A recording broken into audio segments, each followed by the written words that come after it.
Magandang hapon mga boss. Ito na yung garden area natin.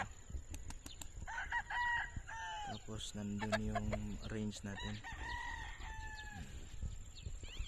Ito na po. Ready na to.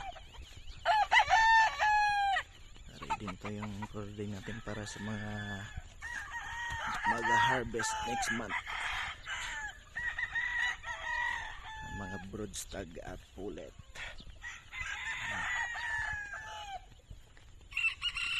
Ito mga boss, dito yung hardening natin. Saka yung mga breeding pins. Ito yung ano boss, yung mga kinukuha na namin unti-unti, yung mga malalakas ng loob, matatapang na. 5K sweater. Tapos natindig, mga tornado hats. Ito na yung mga matatapang.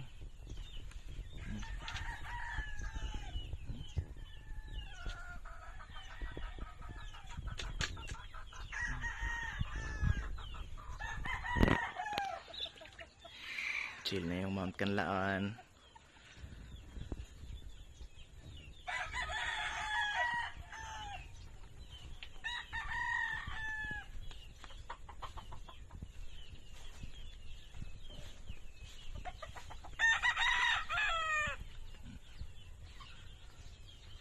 Ito po yung orange. Tapos nandun din sa kabila. Yan lang. Thank you mga idol. And God bless us all.